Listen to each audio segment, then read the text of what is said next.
Counselor Accents Podcast. Two school counselors who love their jobs. Oh, and they happen to have Southern accents too. Bless their hearts. I'm Laura Rankhorn.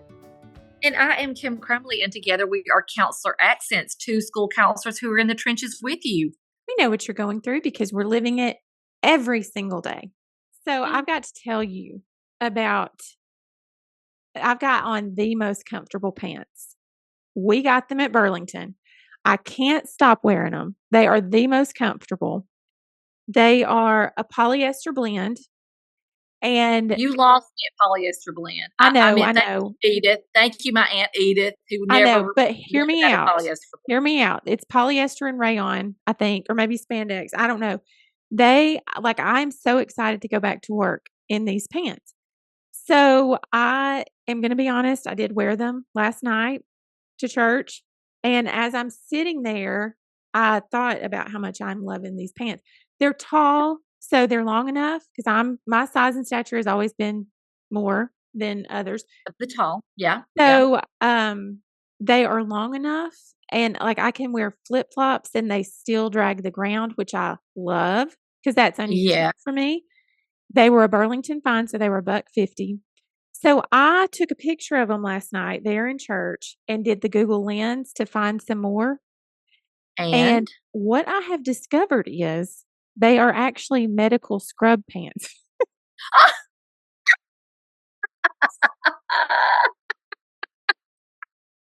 No wonder they were so comfortable.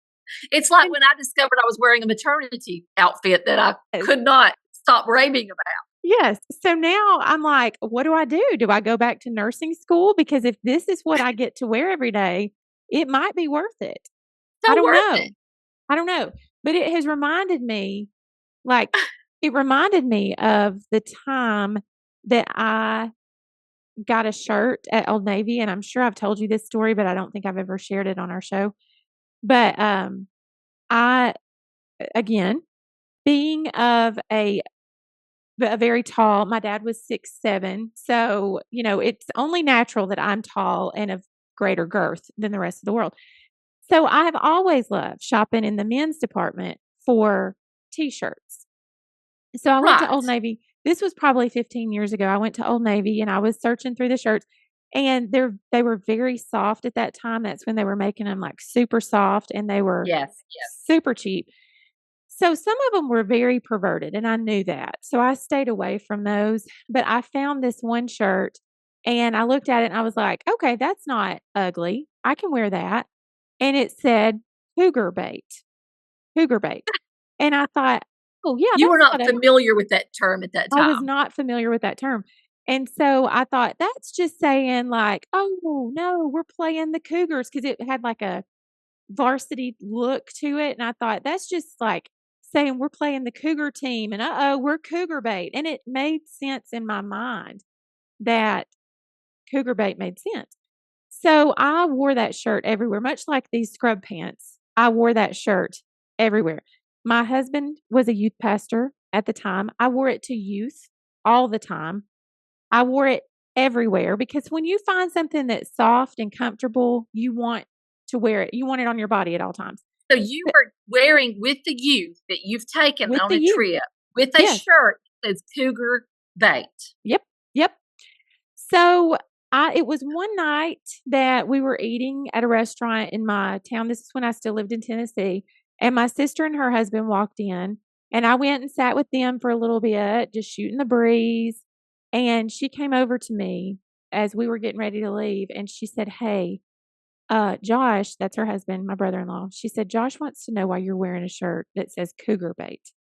And I said, cougar bait, because it's fun. It's we're playing cougars this week and they're going to get us. And she was like, Laura, and this is my younger sister, Laura, do you not know what a cougar is? And I was like, cougar, it's like a team mascot. And she was like, no, that's not what it is. So where have you worn this, and what kind of damage control? That is exactly where my mind went. The flashback of all of the places that I had worn this shirt flashed through my mind. And I looked at her, I said, I've worn this to youth group. And she was like, yeah.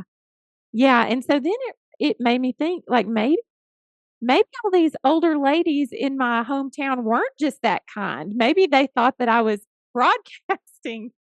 Hey guys, I'm Cougar Babe. You were broadcasting. I don't know. That is like, I did not know that story. And that is hilarious. The shirt is now legendary. And our teenagers that we had in our youth group at the time, like they would request when we would go to youth camp, the girls would say, can you bring it as your night shirt to wear just in the cabin? Like they all wanted the Cougar Bait shirt. So it's legendary. And yeah, it's fun. That is hilarious. Yeah. Well, today in our meeting, they were all talking about a word like that we're going to have to be mindful of, and that kids are going to, they were all laughing and they were, talking about this word. I didn't know. And some of them are going to hear this, so they're going to know now. I didn't know what they were talking about. I'm not even going to say the word. Is it ugly? I'm not going to say it. Well, obviously. See, but I'd never heard it. Biggest fears. But middle schoolers and high schoolers come up with new words all the time. In elementary, that I it's hard for me to keep up with what the kids are saying. That's my problem being in middle school, because and we've talked about this, they're so much cooler than we are. And so you can say something and it means something totally different. For example, cougar, like I thought it was a mascot. Exactly. It's no longer just a mascot. So yeah, that's a fear of mine being in middle school. It's they all were laughing, so I'm chuckling, like, yeah. You're going to have to tell me when we stop recording. Well, if I can't even remember what it was, but I will say that it's a story to your story. My nephew, we were in high school and I wasn't in high school. I was a high school counselor. My nephew, the next day, everybody was supposed to wear crazy Christmas clothes. And so we went to, somewhere in our town, and I got me something crazy to wear, like, crazy sweater or whatever. And I got him a crazy sweater, and it just had tons and tons of snowman all over the sweater.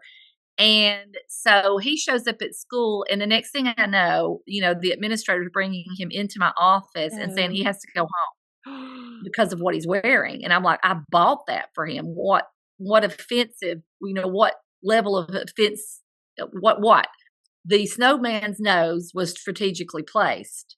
Now, it has now been whether my nephew really knew that or not. And so they were like, no, he knew. He's pulling one on you. But that's kind of the family joke now. And what is so funny about that story is that he had to go home and change to come back to school. But one of his teachers had a party, some kind of Christmas thing he was going to, and he asked him if he could borrow his sweater. Oh my goodness. So anyway, it kind of became legendary also. Yeah. And so I guess you and I can be easily deceived. See, and that reminds me, last night I was doing some online back to school shopping, and my Ellie Blair loves like eclectic, weird kind of clothes. Yeah. And so there was a shirt with a real raccoon with like sunglasses on and stuff, and she would love it. So I called her over and I was like, Ellie Blair, do you like this shirt? And she was like, I love that shirt. Yes, I love it. Well, then I looked, and the raccoon's little middle fingers were up in the air. Like, little middle fingers. And they have those little fingers. Which maybe he only had 3 fingers in the first place, but I don't know. I've never looked. I know they have human-like hands, don't they? Like little hands. Yeah. And so it was, if you had purchased that and she'd worn it to school, I would love for you to have gotten that call. Could you please come get Ellie Blair? She cannot wear a raccoon shoe. She would have wore it proudly, knowing this she child. Would have. That is. She's got that personality where she might be like, "Hey, just look at my shirt." That's how I feel about you. Oh, when you said little hands, it's little hands up in the air, little hands. It's using his middle finger. Yes. Mm-hmm. Oh my goodness! We're going to have a link at the end. You can look at it, and you can order the show from it right from our link. You can order the shirt right from our link. So we're going to talk today about those preparing for those not so fun topics, and maybe they're not that fun because they're heavy topics that we have to cover during a school year. So where does your mind go when I say that? Well, after what we just talked about, I'm wondering if we are the most credible people to talk about these hard to teach topics. But Maybe we're an example of we did not have enough in our own lives of correction and instruction. Who knows? But what are the topics that come to your mind that have to be covered? Well, the first one that comes to my mind is, we've said this before, and I'm so glad that we have it, but I do not enjoy Red Ribbon Week. Yeah, I know what you're saying, and so this is. I know what you're saying, and It's you're not the only person. It's a heavy topic, and and we're sometimes I feel saying like maybe I should be doing more than just we're too bright to do drugs. Like, I don't know that that's ever gonna deter anybody from But I doing. think I agree. But the good thing about is that it is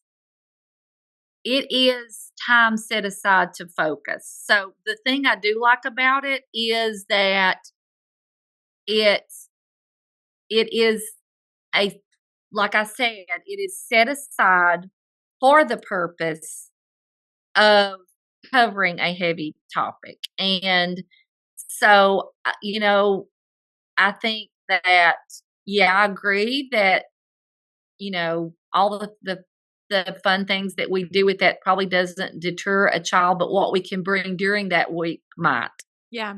if it makes sense. So I can see, it's a hard topic, regardless of what we do that week. And we do all the stuff. I mean, we do the crazy socks mix match and have all the say boo to drugs and all the stuff that we do. But at the same time, we don't need to lose sight of what it is that we're trying to do. And I think, we just spoke, and I don't know when that will be out, but we just spoke to someone who is an addiction therapist and a specialist in this area. And she said, really the change happens when it's just part of our conversation all the time. Mm-hmm. But this covering it specifically, because, your year gets by, how much have you said, how much have you done? So, and there's so many more resources now out than there were before. And this is not the only, if you're listening to this saying, I don't want to hear about Red Ribbon, this is not the only heavy topic. This is just the one we're starting with. So, well, in our new book that's coming out, we talk a lot about outsourcing, and we talked about that during one of our Ask Us sessions too. The power of outsourcing some of these topics that we feel like are so important, but maybe we're not. I don't want to say equipped, but like there are people that know what they're doing when it comes to that topic more than I do. And so the power of outsourcing, we can tell our students to stay away from drugs. We can tell them not to get involved in these things. But when you've got somebody who has a personal story to come in and share the why, that sticks with the students more than just, which morning announcements are great. All the things that we do in Red Ribbon, it's an accent, I guess, on maybe more in-depth things that we could be sharing with our students. So, using people like our guest that we're going to have on in a couple of weeks, using people like her to share their story, or to share the resources, or to talk to the staff. We talk about in our book about how, whenever you're telling your kids to pick up their socks, they don't do it. But then somebody else comes in and says, hey, pick up your socks. It's a different voice saying the very same thing that you've been saying, but it sinks in a little bit more whenever somebody else says it. So I think that's the power of outsourcing some of these topics. I agree. And that's a really good one. So if you're thinking about, it is whenever this is out, probably August something, you have until October to find somebody and to get those lined up, because I do think that's a powerful voice that students can hear, somebody that maybe is an expert in that area. And just So, while we're on yeah, it, I had somebody come speak to my older elementary students one year. Her son, who was their age, I believe he was 10, had been killed mhm, by a drunk driver. mhm. And she came and shared very age appropriate details with them about what had happened and how her life was changed and her son and what he was like. And that really stuck with those students, knowing that somebody their age had gone through that, that stuck with them.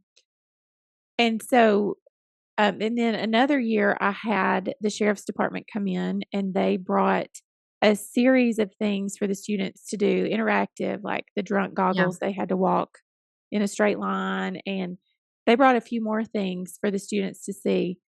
And so, those are the things we called it Work Smarter, Not Harder. And that's also the name of our book. But whenever you're able to arrange these things, but you can sit back and watch someone else lead the lesson and know that it is truly making an impact because it's another voice coming in to share these important stories and facts. And it is so powerful when somebody has had firsthand experience, either they're an ex-addict. Again, organizations that specialize in this. And there's so many things, as we found out yesterday when we were listening to the podcast, or we were actually doing the podcast.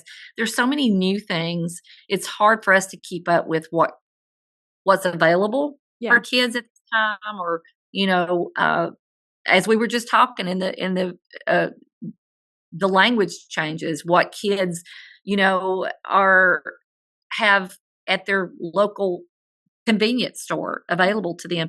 So getting people that are knowledgeable, you're still meeting those standards. You're still meeting those regulations or those compliance that may be that you have to or you need to meet for your comprehensive program. But it doesn't have to be you, and that's what we're saying. It doesn't have to be you.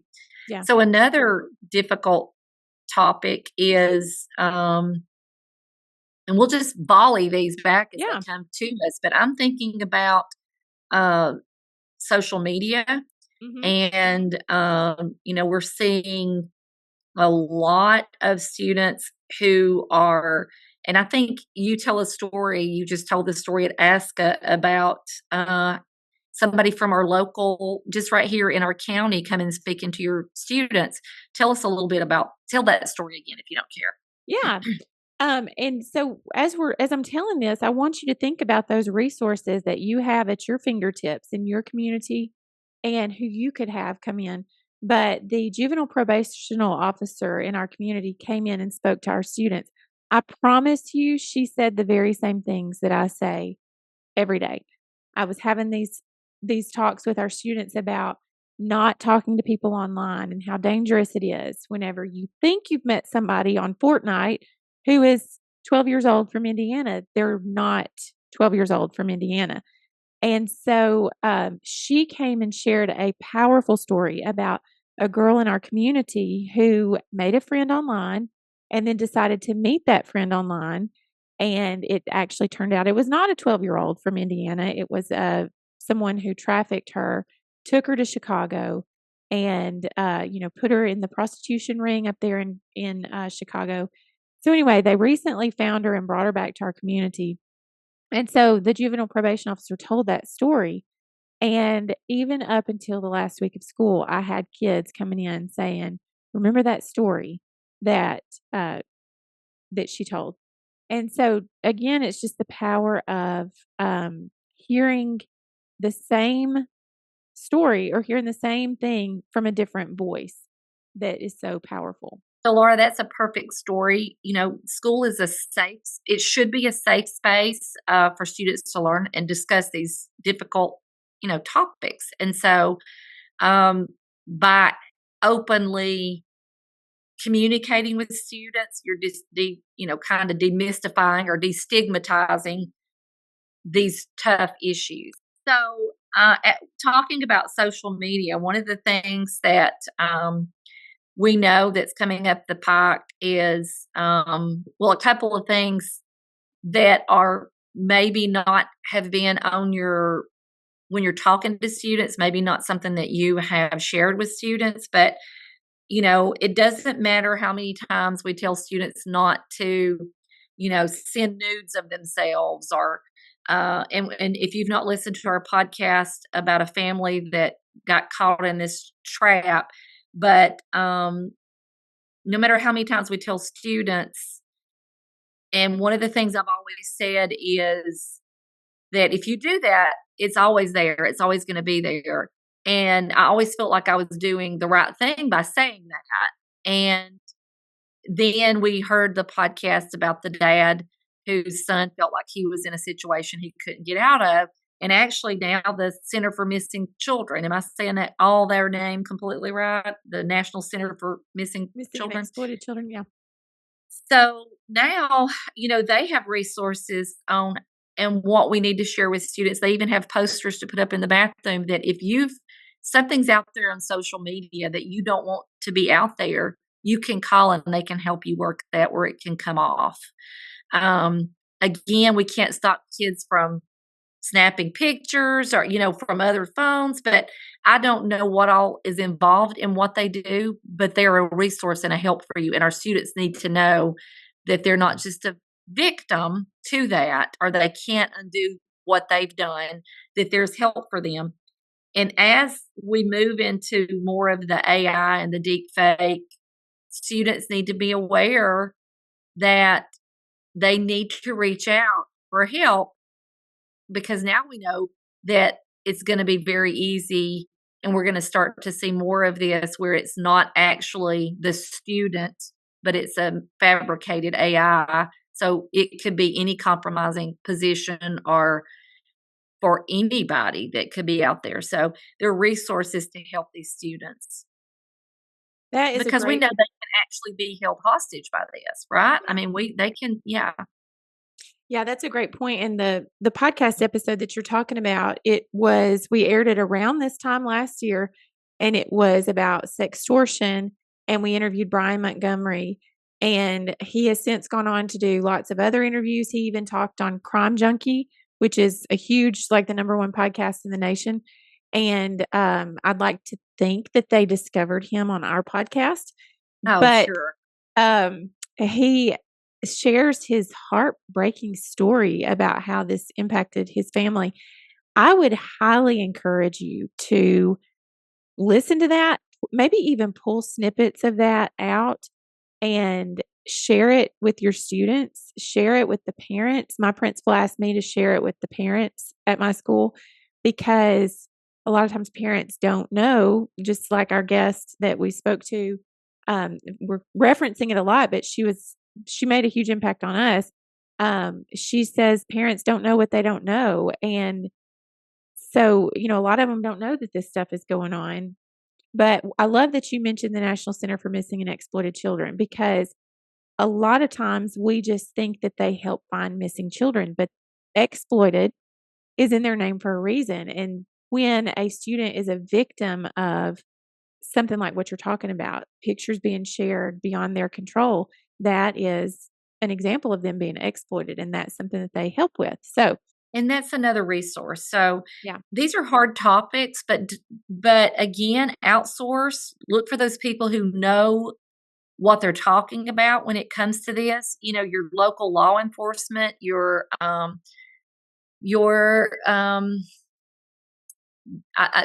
we have juvenile workers who know this topic really well. Mm-hmm. So outsource, find those people. This is a very serious conversation, and students need to make informed choices, decisions, and they need those tools to navigate these difficult years that they're in. We know their brains are not fully developed, and their frontal lobes are not fully developed, and again, referencing back, it's not okay not to say, we don't think we're making a difference, but you have to inform students. They have to have the information. So I'll volley back to you. What's another tough topic that we cover? Well, let me say this. I think, we're thinking about hard to cover topics. And when we were preparing for this episode and thinking about it, my whole thought was, how do we communicate this to the students? But as you and I are talking, it's almost Mhm. like I'm having an epiphany as we're talking. I think it's just as important to include the parents and even our staff as we're having these discussions, because part of supporting the students, which I know is our number one job, part of supporting the students is informing the parents and letting them know what's out there. So, all of these things that we're mentioning have resources for parents. Kim and I talk a lot about positioning yourself as a leader and using your time effectively and doing things that make your program successful. So, informing parents, putting information out there on social media or in a newsletter, that definitely positions you as a leader and makes you look like you are at the top of your game. You know the what's going on and what the kids are dealing with. So I would say everything that we're talking about, make sure that you're bringing the parents in the loop too. Boy, that is so important. It's one of those things that when we do our topic on teaching teachers, Mhm. some of the things that we know, some of those things are things we're telling students. Mhm. But we think teachers know those things automatically, and they don't. So I love that you're saying that right now. I love that you're saying that. Uh, Laura, I asked you to volley back, but I want to say one of the hardest things that we talk about is suicide. Yes.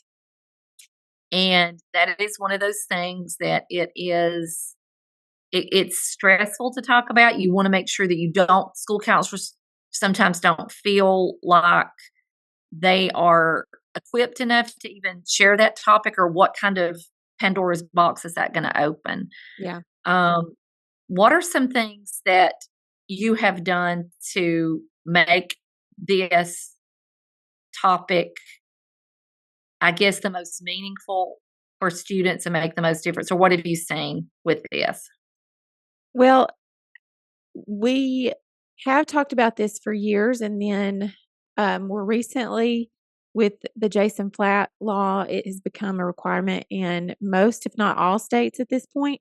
So this is something that it's no longer an option, and we don't get to just say, "I don't feel comfortable teaching that." We have to do something to inform our Mhm. students. Yeah. So we've always been careful about age appropriate, finding things that are age appropriate. One of the most powerful things that we've ever done, I'm gonna say we, because I know you did it too, but, and it's actually our supervisor arranged for someone to come in and speak to our students about his experience. And again, I just think there is so much power behind hearing a person's personal story that That's what that personal story, yeah. relatable. Yes, yes. And so he came in to your school, he came into my school, and he shared what he had gone through and his experience with suicide attempts. And so that really opened the eyes of my students.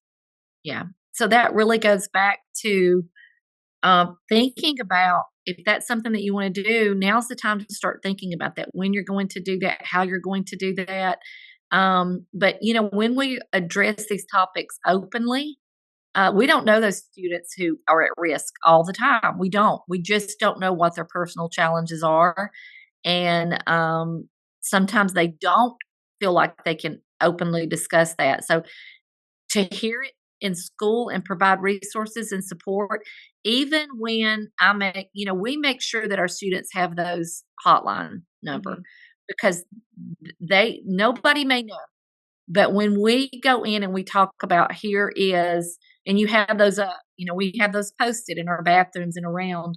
So it's something that we do address, and we don't hedge, and we have those resources. So if a student's at home at night, we also talk about what to do when you get a call from a friend. So that has happened more than once. And so, I had a student who reached out and did say, this is two students, and her concern was that, she did end up getting help, but her concern was that those students did what she asked and kept it quiet, so, looking back after her treatment, she wanted everybody to know that's not really, you know, what she wanted when you're, so explaining that to students, because that's a big deal for students to keep that secrecy. So for them to understand that's not that this is a time where you do what you've got to do because you may be saving a life. So again, hard topic, but one that we need to make sure, whether it's us, whether we're outsourcing, that we're covering that topic.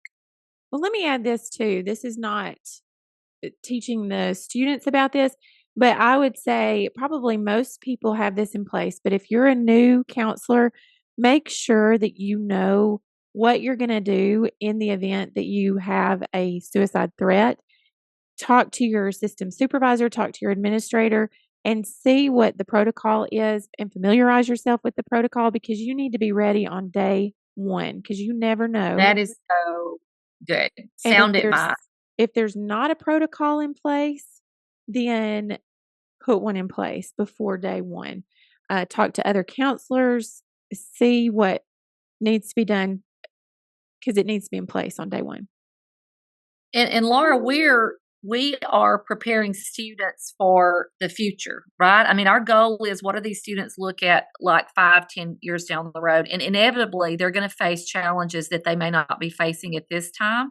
But if we're putting in their backpack, so to speak, quotes, their backpack, all the tools that they're going to need, because they may not be facing it right now, but they may face it later on in life, and we'll face some of these challenges later on in life.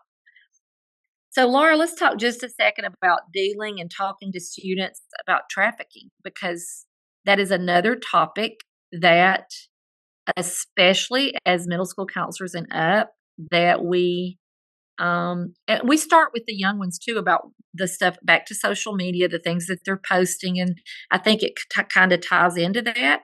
But what are some things that we can do to talk about trafficking? This is so important, and it's important, like you said, at different ages. I am shaking my head because we just had a very hard conversation with my own daughters about this, and so it's kind of heavy on my heart because of the conversation we just had to have. You want to protect your kids, students, and your own personal kids' innocence as long as possible, but there comes a time where they have to become aware of the dangers that are truly out there, and that things that seem innocent are not always innocent. And if we are not informing our students and our kids that these things are out there, we're doing a disservice to our kids. So, absolutely. We say knowledge is power, and we're actually empowering students and helping them to navigate. Yeah. So, again, I think of personal stories. We've had people on our podcast that have shared they've been involved in going in and searching for people who are in active trafficking situations. Having them speak to your students, I always think a story is worth so much. So having them share those stories, and a lot of organizations out there help with this and are willing to do it. I can put a link in our show notes of some of the organizations we've talked to that would probably be willing to talk to your students. I believe it was Freedom International. They actually go in and do school assemblies. So, and we had them on, I think, last year to talk about trafficking. Personal stories, when the juvenile probation officer came in and shared that story, that stuck with our students, and it made them aware that maybe these things that seemed innocent weren't so innocent. And it really gave a launching pad, I guess. For me, it helped make my program more successful that she came in and had this conversation, because it kind of cut out the middleman. When I had students coming in and saying, "Hey, I've got this kid from another school who's saying these things to me on Snapchat. I'm a little bit unsure about what's actually going on. Can you help me get to the bottom of this?" And, things like that lead to a whole bigger pile of things. So anyway, like I said, it took out the middleman. So, Laura, as we're talking about these difficult, it can feel overwhelming. Like, we've talked about especially when students are older, dating, violence, consent, those kinds of things can be really tricky topics, but important. We can't just assume that this is something that parents are going to talk about. Again, there are resources on dating violence that are consent that you may not be the expert on. Find those people that are. Talking about mental health issues. That can be hard, but students need to understand that, and I think we've seen that be destigmatized as we see these athletes, the different people.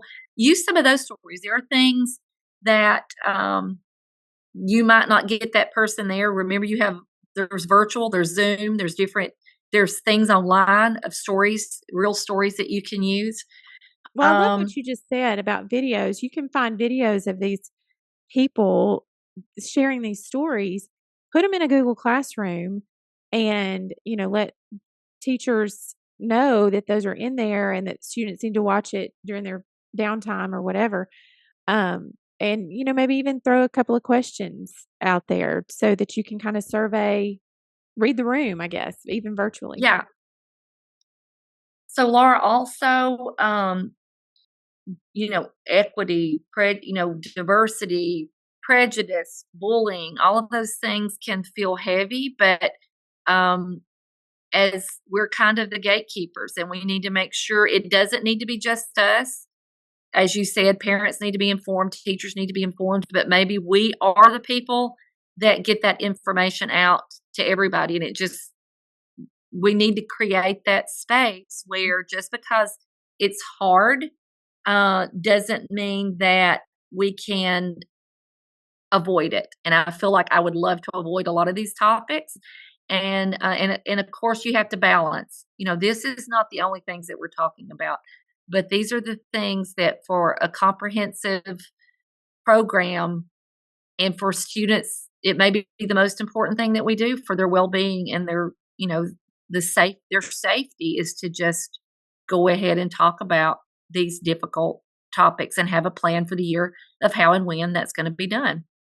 Yeah, that's good. And the balance factor, and I think also we've already said it, but don't assume that just because you know it, everybody else knows it. I think that's something that we need to keep at the forefront of our minds this year, that don't just assume that because this is the world that we live in, everybody knows about the dangers or everybody knows what we know. They don't. So it's our job.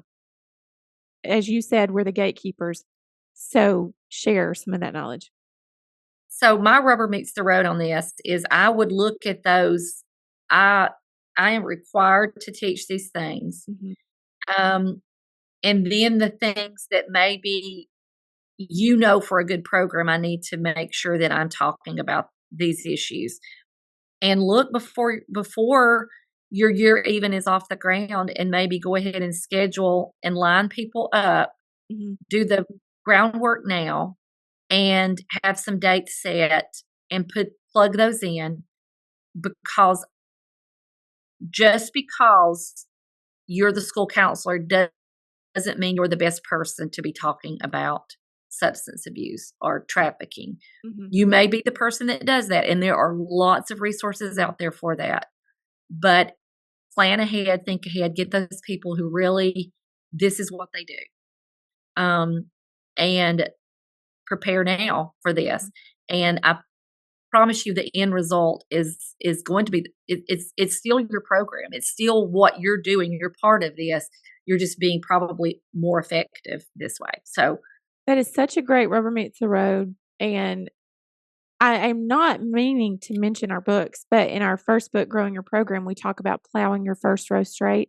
This is such a great example of plowing your first row straight, because you're setting these things in motion. Because I don't know when you're listening to this, but the year will get away from you. And so doing this on the front end is definitely plowing your first row straight. Okay, Laura, I think that I'm ready for a little levity. Okay. If you will. I just like to use the word levity. Levity, if I may. brevity. I like them both. Go ahead. And let me just say today in our meeting, I used the word autonomy, which I Ooh. also like to use. And then I like to look around the room to see who's impressed. Okay. And I how may many? not be using it correctly, sure, but I just like to say those things, hoping I'm somewhere near the area of what it means, and it is always impressive. You and my Ellie Blair are the very same. We're wordsmith. Because she will say, sissy, because that's what she calls Victoria Bell. Sissy, I don't mean to ostentatious you, but and ostentatious. I love that word. Well, today I came up with a word, and it is a fake Croc. You know, Croc, the shoe. The shoe, okay. Croc is frocks. So like the knockoff brand of Crocs or frocks? I just came up with it today. So that's another word I just invented, but I think we could develop the frock. I like it. Yeah. So I like to come up with words. I really seriously today had enough time in my brain to sit and think a fake Croc is a frock. And you know what frock is? A frock is an outfit. So it's just I think it's genius. Thank you. Get a patent now. Stat. I would that you would cut this from the podcast because I don't know who's listening. I don't know if they're going to run out, create the frock, and quit being a school will be everywhere. People will be wearing their frocks with their scrub pants at school. Or their strategically placed snowman noses and their frocks. Or little raccoons with their middle fingers up.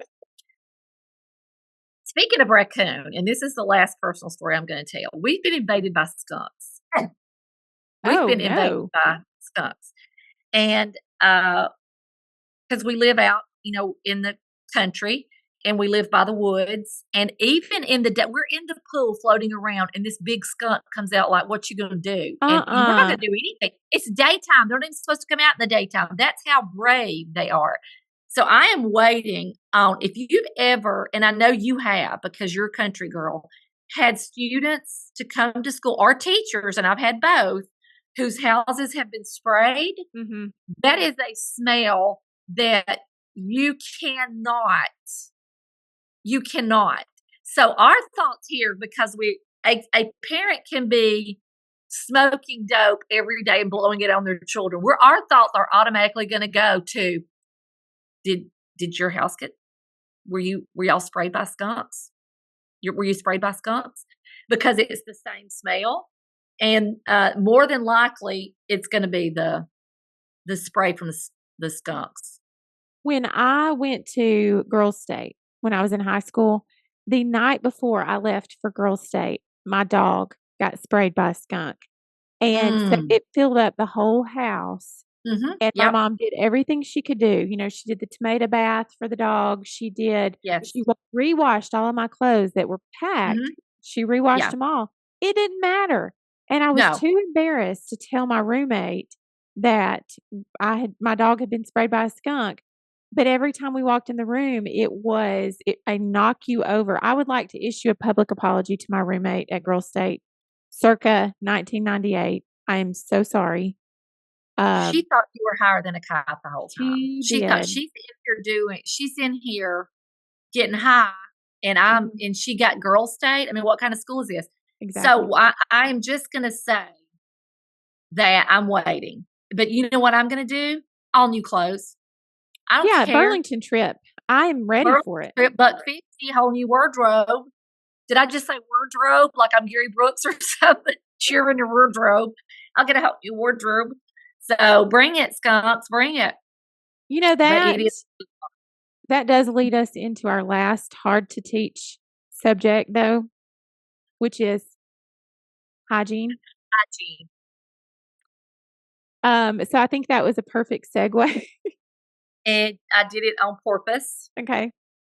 But hygiene is so difficult to talk about, maybe because it's so personal, maybe because everybody knows which kid it is. And I've told my girls multiple times about your story, that when you were in school, you can share it, but I'd share it with my girls. It really stands out to them. Go ahead. It's one I'm very happy for that moment that, I had a teacher say, everybody move away from this student. And I was in like probably 11th grade. And because this student is stinking, and everybody knew because he always did.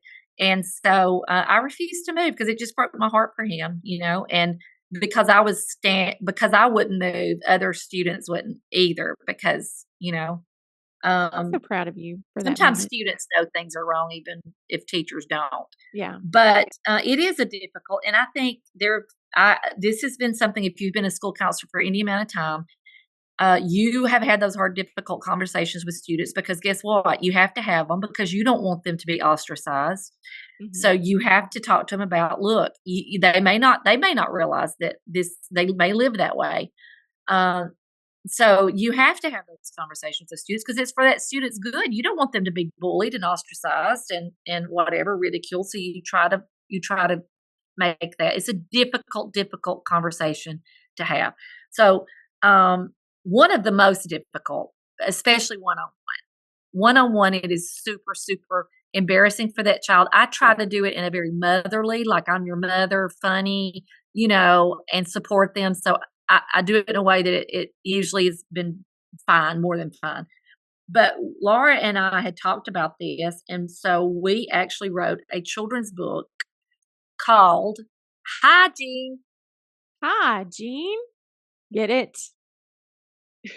Corny, but it is so effective. And before I even shared I had written the book, that it was me on the cover, I started reading it to even my older elementary students. And they absolutely saw the humor in it. So they were laughing. But then I read it to my little ones, even down to kindergarten. They still understand what that means to be clean. They may not know the word hygiene. You're introducing that word to them, but they know what it means to be clean. So we are hawking this where for a difficult subject, which I really wasn't even sure we were going to do this, but it is such a cute. There's not a lot of resources out there. That's why we wrote the book. So I had a middle school counselor reach out to me just a few days ago. She had purchased the book. And let me repeat that, middle school. And she said, "Oh my gosh, I love this so much." She said, "This is going to be my first lesson of the year." But then she did come back and realize she needed to do an intro lesson. She said, "Okay, second lesson of the year." She said that they need to know who I am. She said it is so important.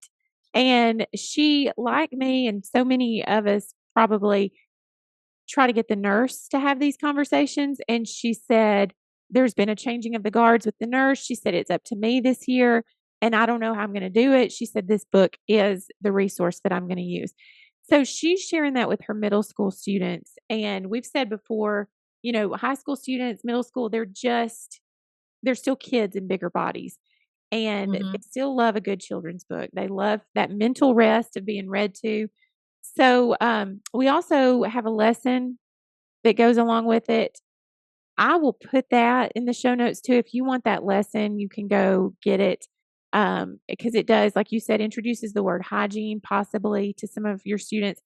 And it talks a lot about some of the social relationships within the book. It is a children's book, but we were very intentional in the way that we wrote it. And so this lesson helps students examine the way that other students responded to Jean, who did not always like to be clean.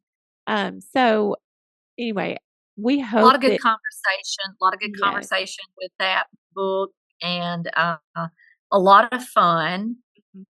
So check that out. And that's another difficult conversation, but it's one that if you're proactive and have it with a whole group. And I will say this, a teacher asked me, like, we're having a lot of trouble and I really need you to talk to my students. And so I read the book to the students, and we did some fun things with it. And it worked. The student that she was aiming for and she was being very gentle and kind and would never call this student out. It worked. So the student got it, and without me having to have that one-on-one. So, same situation. It's a good thing. Yeah, you did. You had the same. I had a middle school girl who the teachers were constantly saying there's something yeah. So Yeah. she was sent to me for She's a right. hygiene. She's right. She's As my right. mom, she's Yes. right. So they sent her to me and we read the book together. And like you said, there was very little that I had to say because she got it just through reading the book. And it's fun. So it was not an embarrassing conversation that we had to have. It was more fun. And she hugged Yeah. me on the way out. It was really good. Yeah, I love that story. Yeah. And I will say this as we end because I have to wrap up. I've got to take my husband who cannot say he's blind. I don't know if my listeners know this, but yes, that's my life. And I'm taking him to, I got to take him to the dentist because obviously a filling fell out this morning. So we're Goodness, I headed to bet the he's dentist. miserable.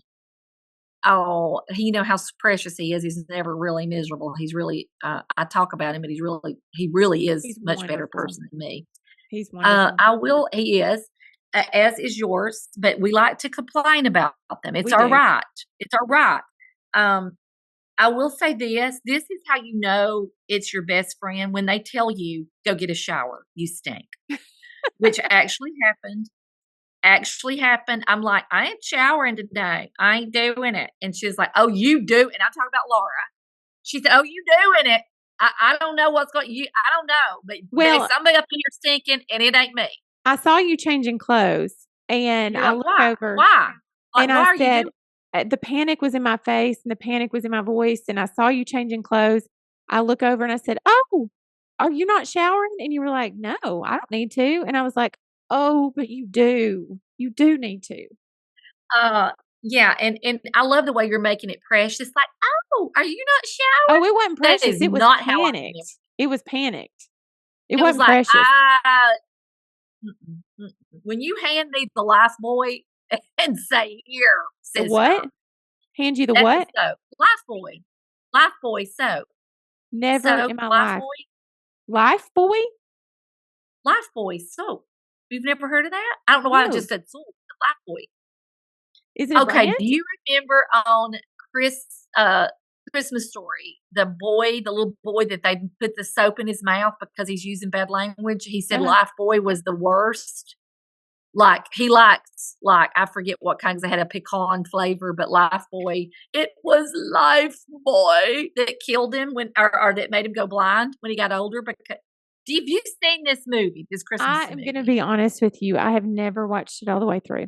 I am never speaking to you ever again. Ever. Because it comes on for 24 hours, Christmas and you've Eve. never seen it. I have never I sat down and watched the whole thing. Okay. So Laura, tell us what we got going on because I'm out of here. All right. We've got stuff going on. We've got a new book coming out, Working Smarter, Not Harder. It should be available pretty soon. We do have Hygiene, the book. I would highly encourage you to grab that to use this year as needed in a lesson or in individual sessions like we had just mentioned. We still have Growing Your Program for School Counselors, which is a great, easy read to get your year started and plow your first row straight. We have a course that's beginning September 9th, depending on when you're listening to this. If it is September 10th, which is your birthday, if it is September 10th and you are listening to this, then don't panic. You can either jump in with us or wait until the next round and join from day one because we will do this again. But we do have a course. It is called Growing Your Program Course for School Counselors. And like we've said before, it's more than a course, it's a community. And we will have video modules for you to watch at your leisure. We also have weekly live discussions where you can talk to us and talk to other school counselors who are in the trenches with you. We have some speaking engagements coming up. If you're in Missouri, you're going to want to make sure that you sign up for the Missouri School Counseling Conference in November because, Kim, guess who it's going to be lit. It's going to be lit. It is cougar bait. It's raccoons shooting birds. And they have just asked us not to come. But okay. We are your keynote speakers. So get ready for a great time. And we have a few other things going on. September 26th, we will be at the Alabama Critical Issues Conference in Alabama. So if you're close to Alabama, we'd love to see you there. All right. You can like us on Facebook. You can follow us on Instagram. And as always, we would love it if you would rate and review our podcast.